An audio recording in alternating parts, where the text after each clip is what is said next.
देखो बल्कि गाड़ी में, गाड़ी चला रहे हो, गाड़ी पे ब्रेक मारो, गाड़ी किधर जाएगी?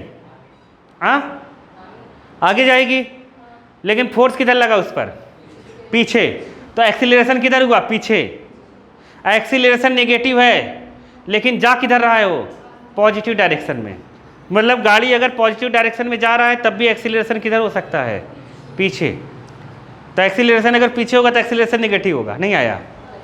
नहीं आया। गाड़ी अगर स्पीड से मतलब चला रहे हो, ले जा रहे हो, गाड़ी पे ब्रेक मारा, धीरे धीरे गाड़ी आगे गई। नहीं आया समझ में? गाड़ी धीरे धीरे कहाँ गई? आगे गई। आया समझ में? जब गाड़ी आगे जा रही है, गाड़ी का मोशन तो आगे है पॉजिटिव में, लेकिन गाड़ी पे जो हम लोगों ने फोर्स लगाया वो पीछे है, तो मतलब एक्सीलरेशन पीछे है, एक्सीलरेशन नेगेटिव है। नहीं समझ पाए? मतलब मोशन पॉजिटिव डायरेक्शन में हो सकता है, तब भी एक्सीलरेशन क्या हो सकता है? Negative direction. नहीं आया? आ गया? अब गाड़ी रुक गई। अब गाड़ी क्या हुई? देखो जैसे ऐसे है, वेलोसिटी यहाँ पर था, तो जब गाड़ी पे हम ब्रेक मारेंगे ना तो गाड़ी धीरे धीरे धीरे धीरे वेलोसिटी कितनी हो जाएगी? 0। लेकिन ये अभी पॉजिटिव में क्या है? जब गाड़ी रुक गई ने, अब तुम गाड़ी को किधर ले जाओगे? आगे अगर ले जाओगे, किधर आगे ले जाओगे, तो गाड़ी में फिर से ऐसे होगा। अगर आगे एक्सीलरेट होगा तो, अगर पीछे की तरफ गाड़ी मोड़ रहे हो, पीछे ले जा रहे हो, तब गाड़ी इधर जाएगी, मतलब वेलोसिटी नेगेटिव में होगा। क्या होगा? नेगेटिव में होने लगेगा। नहीं आया समझ में? गाड़ी अगर पीछे ले जा रहे हो तो। नहीं आया? नहीं आया, क्योंकि गाड़ी तुम पीछे ले जा रहे हो, पीछे का एक्सीलरेशन नेगेटिव है। अरे आया कि नहीं आया? यहाँ से यहाँ तक की भी एक्सीलरेशन नेगेटिव है, लेकिन गाड़ी किधर जा रही है? पॉजिटिव डायरेक्शन में। लेकिन यहाँ से यहाँ तक का एक्सेलरेशन भी नेगेटिव है और गाड़ी भी किधर जा रही है? अरे आया कि नहीं आया? नहीं आया। तो मतलब ये सब फिजिक्स है क्या? दिमाग का सोच, मतलब साइंस पूरी दिमाग का सोच है। जो तुम सोचते हो उन चीज़ को डिफाइन करने के लिए साइंस बना दिया गया है। तो अगर सोच ले रहे हो तो समझ जाओगे, नहीं सोच पा रहे हो तो नहीं समझ पाएंगे। गाड़ी चलाना जरूरी नहीं है, मैं तो कभी गाड़ी नहीं चलाई, लेकिन मैं जानता हूँ। ऐसा थोड़ी ना गाड़ी चलाओगे तभी जानोगे, है कि नहीं है? ट्रेन कितना झटका से मारेगा, उड़ जाओगे, ये कैसे पता चलेगा? फिजिक्स से बता सकते हैं। समझ गए? जरूर थोड़ी ट्रेन के सामने खड़े हो कितने झटके से मारेगा तब पता चलेगा। गलत। तो साइंस यही चीज़ बताता है। चलो आगे चलते हैं। देखो लिखा होगा काइनेमेटिक इक्वेशंस। क्या लिखा है? हेडिंग डालो, काइनेमेटिक इक्वेशंस या इक्वेशन ऑफ मोशन। क्या? इक्वेशन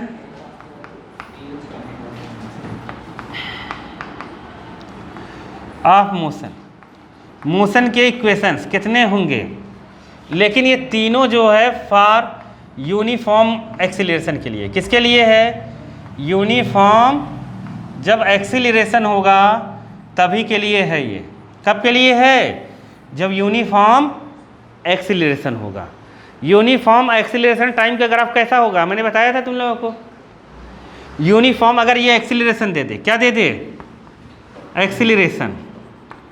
और ये दे दे क्या? टाइम। क्या दे दे? टाइम। बताओ यूनिफॉर्म एक्सीलरेशन का ग्राफ कैसे होगा? कैसे जाएगा? सीधे। अरे ऐसे जाएगा ना, एक्सीलरेशन ना बढ़ेगा ना घटेगा। अगर वेलोसिटी टाइम ग्राफ में यूनिफॉर्म एक्सीलरेशन बनाना है, बताओ कैसे बनाएंगे? इधर टाइम बना दिया, इधर क्या बना दिया? वेलोसिटी। क्या बना दिया? इसमें यूनिफॉर्म एक्सीलरेशन का बनाना है, तो कैसे बनाएंगे? ऐसे। अरे नहीं समझे? स्लोप रहेगा इसमें। नहीं आया? आ गया ना? तो नॉन यूनिफॉर्म एक्सीलरेशन के लिए इसमें ग्राफ ऐसे होता। आया कि नहीं आया? आ गया ना समझ में? तो ग्राफ यहाँ नहीं पूछा है। अपने मुद्दा ये है काइनेमेटिक इक्वेशंस या फिर इक्वेशंस ऑफ मोशन कितने होंगे? 3 है सिलेबस में। कितने हैं? 3 ही होते ही हैं। चौथा जो है वो तो ऐसे ही बना दिया गया टाइम पास के लिए। काइनेमेटिक इक्वेशंस अपने पास कितने हैं? 3। समझ गए? तो कौन कौन से इक्वेशंस है? v equal to u plus a t, s equal to u t plus half a t square, और है क्या? v square equal to u square plus 2a(s). ये 3 इक्वेशंस हैं।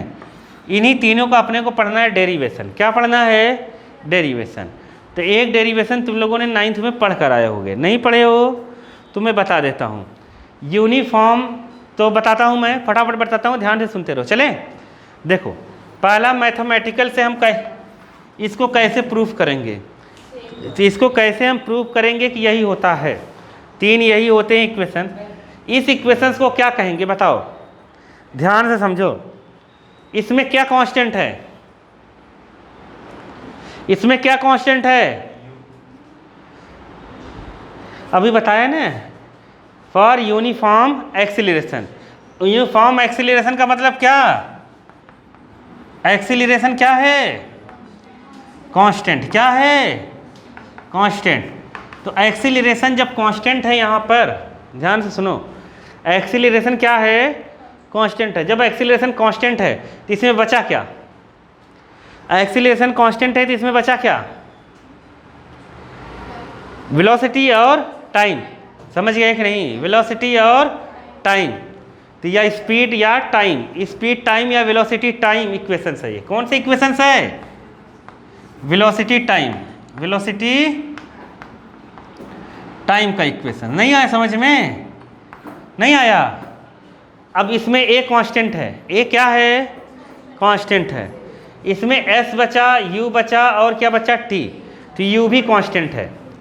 यू भी कांस्टेंट होता है क्योंकि यू इनिशियल होता है, जो इनिशियल चीज़ होती है ना वो क्या होती है, कांस्टेंट। समझ गए कि नहीं, तो इनिशियल चीज़ कांस्टेंट है, यू कांस्टेंट है, ए कांस्टेंट है। इनिशियल जो भी अमाउंट दिया जाता है वो हमेशा क्या रहता है, कांस्टेंट। हमेशा जीवन में याद कर लो, पूरी फिजिक्स में इनिशियल जब भी दिया रहेगा कोई चीज़, वो उसको क्या मानते हैं हम, कांस्टेंट है। समझ गए कि नहीं, इनिशियल कोई भी अमाउंट दिया रहेगा, इनिशियल पूरे फिजिक्स के लिए, पूरे किसके लिए, पूरे लिखा हूँ, प्योर नहीं है, नहीं समझ आया, नहीं प्योर पढ़ लिया समझ। होल फिजिक्स में क्या रहेगा, हाँ, कांस्टेंट माना जाता है। नहीं समझ पाए, इनिशियल चीज़ को हमेशा क्या माना जाता है, कांस्टेंट। नहीं आया समझ में, याद रखना पूरे फिजिक्स में कन्फ्यूजन कहाँ है, यही छोटी छोटी चीज़ बच्चे नहीं जानते हैं। तो ये यू कांस्टेंट हो गया, यू क्या हो गया, ए क्या हो गया, कांस्टेंट। समय तो कभी कांस्टेंट नहीं हो सकता, तो समय के साथ डिस्टेंस भी बढ़ेगा, वो भी कांस्टेंट नहीं है। तो डिस्टेंस और ये आया समझ में कि नहीं आया, टाइम। तो ये किसका है, डिस्प्लेसमेंट, डिस्प्लेसमेंट टाइम इक्वेशंस। अरे आया कि नहीं आया, अरे नहीं आया, आ गया ना। इसमें u कांस्टेंट है, a क्या है, कांस्टेंट है, तो बचा क्या, वेलोसिटी, डिस्प्लेसमेंट, डिस्प्लेसमेंट वेलोसिटी।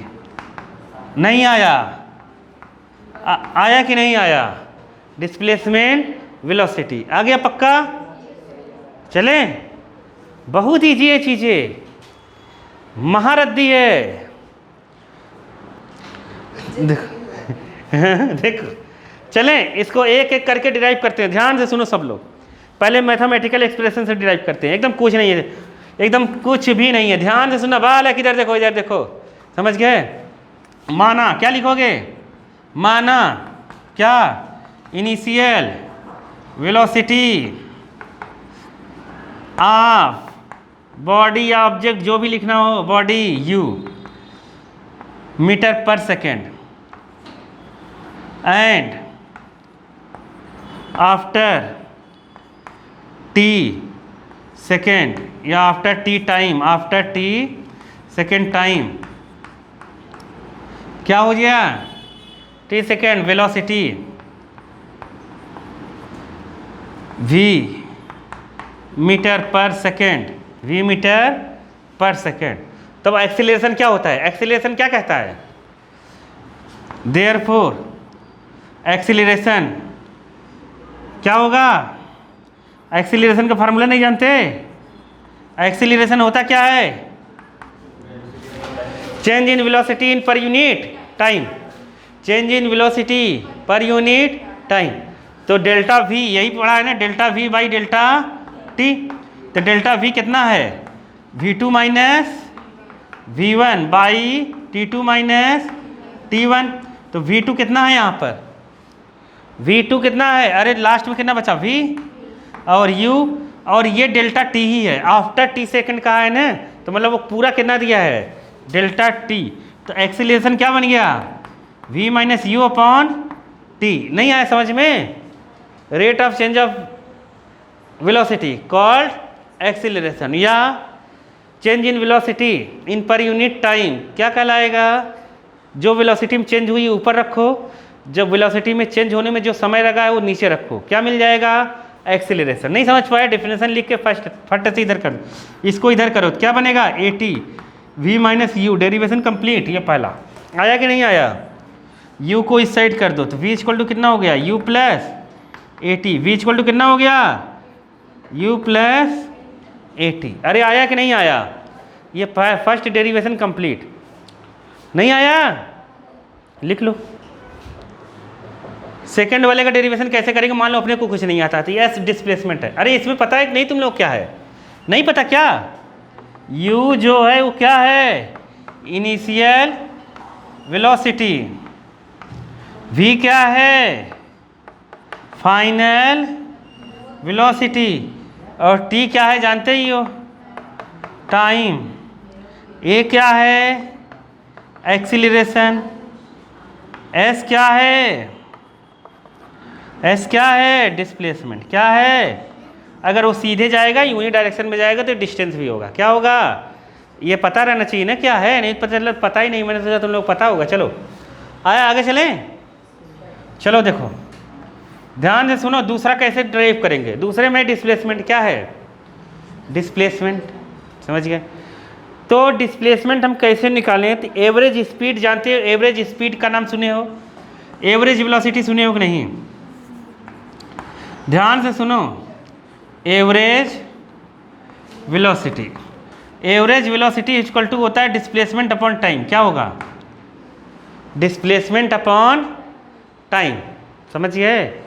तो डिस्प्लेसमेंट अपॉन टाइम, लेकिन अगर यूनिफॉर्म एक्सीलरेशन है, फॉर यूनिफॉर्म एक्सीलरेशन के लिए, एक्सीलरेशन के लिए, यूनिफॉर्म एक्सीलरेशन के लिए जो एवरेज वेलोसिटी होता है u plus v by two. क्या होता है?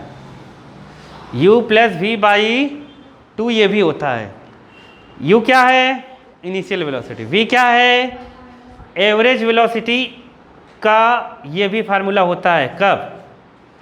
जब यूनिफॉर्म एक्सीलरेशन हो।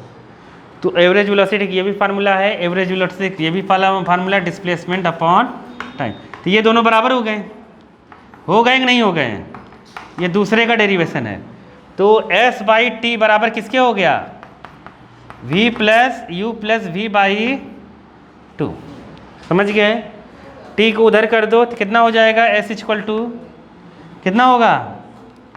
u plus v by two, और यहाँ पे क्या लगा देंगे? t। अब अपने को इसमें क्या नहीं चाहिए? दूसरे वाले में ये अपने को बनाना है। दूसरा वाला क्या था? Displacement time. क्या था? अपने को v नहीं चाहिए। क्या नहीं चाहिए? अब पहले से v कितना निकाला है पता ही है? कितना निकाला है? u plus a T. तो पहले से यहाँ u प्लस ए टी रख दो। क्या रख दो? u plus a T. तो यहाँ पर क्या रखोगे? v की जगह u plus a T by two, और यहाँ पर है t। आया समझ में कि नहीं आया? इस v की जगह हम क्या रखें? u plus a t. आ गया कि नहीं आया? आंसर आने वाला है। आ गया ने? अब u और u कितना हो जाएगा? 2u, और t को अंदर कर दो तो कितना हो जाएगा? 2ut plus a T by two, by T को अंदर कर दिया, u कितना होगा? 2u, t अंदर हो गया। कुछ नहीं, बहुत ईजी है। अब एक बार इसके नीचे करो, एक बार इसके नीचे करो, आंसर बनके कंप्लीट। आया कि नहीं आया? 2 जब इसके नीचे जाएगा तो 2 क्या हो जाएगा? तो s इक्वल टू कितना आ गया? ut, और 2 जब इसके नीचे जाएगा तो क्या होगा? कटेगा ही नहीं, ऐसे ही लिखेंगे हाफ ए टी स्क्वायर। इसके उसके नीचे नहीं समझ पा रहे हो क्या? देखो बता लाओ, देखो जैसे देखो a plus b by c है तो इसको हम ऐसे लिख सकते हैं a by c plus b by c, ऐसे लिख सकते हैं। नहीं समझे? नहीं समझी? अलग अलग। तो ये प्रूफ हो गया। लिखो जल्दी दूसरा, क्योंकि ये सिलेबस में है नहीं, टाइम पास है। मैं तो समझा रहा हूँ केवल नॉलेज के लिए। बहुत ईजी है। टेंशन नहीं लेने का कि टेंशन हो रहा है, नहीं लेना का। देखो एवरेज वेलोसिटी का भी फार्मूला लिखा था। एवरेज वेलोसिटी को मैंने बताया था, ऊपर बार भी लगा के लिखेंगे, एनसीईआरटी वाले लिखा है, कहा था ना। एवरेज वेलोसिटी के एवी भी लिख सकते हैं ऐसे नीचे, कोई दिक्कत नहीं है। आया? तो average velocity displacement upon time. Uniform acceleration के लिए एवरेज वेलोसिटी क्या हो सकती है? v plus u plus v by two, दोनों बराबर कर देते हैं, s बाई टी। तुम सोचोगे अभी पीछे भी यही करा था, सही सोच रहे हो तुम, सही सोच रहे हो। s equal to u plus v by two into t. अपने को क्या चाहिए इसमें t नहीं चाहिए। क्या नहीं चाहिए? तो यहाँ फर्स्ट से t की वैल्यू निकाल के रख देंगे कि नहीं रख देंगे? फर्स्ट इक्वेशन से क्या है t की वैल्यू? देखो फर्स्ट इक्वेशन क्या है, v equal to u plus a t, v minus u, u इधर कर दो, ए टी, ए इधर करोगे अपॉन में आ जाएगा, तो v माइनस यू बाई ए, यहाँ आया t, ये t की जगह आराम से उठा के रख दो। आया कि नहीं आया? आ गया? तो आराम से आंसर आ जाएगा एकदम आराम से। v और यहाँ पे कितना हुआ 2, और इधर t की जगह कितना रखेंगे, v minus you by two. गलत 2 लिखवा रहे, a है, कितना है? ऊपर का ऊपर इंटू होता है, नीचे का नीचे इंटू में, समझ गए कि नहीं? a plus b, a minus b क्या होगा, a square minus b square, मतलब ये हो जाएगा v square minus u square, और 2 में a का होगा 2a। आया कि नहीं आया? s इक्वल टू कितना आया, v square minus u square by 2a, 2a का यहाँ इंटू हो जाएगा, तो कितना हो जाएगा 2s, 2a का यहाँ इंटू कितना होगा 2s equal to v square minus u square. हो गया आंसर। आया कि नहीं? 2as, 2as इक्वल टू, आ गया समझ में? u को हम इधर कर देंगे, u को कहाँ कर देंगे, इधर, तो यहाँ हो जाएगा वी स्क्वायर प्लस 2as, ऐसा भी लिख सकते हो। कितने टीचर ऐसा लिखवाते, कितने ऐसे, तो कोई दिक्कत नहीं है, तुम चाहे जैसे लिख दो। ग्राफिकल मेथड से देखो बालक, पहला हम लोग ये प्रूव करते हैं, u प्लस ए टी को, किसको प्रूव करते हैं?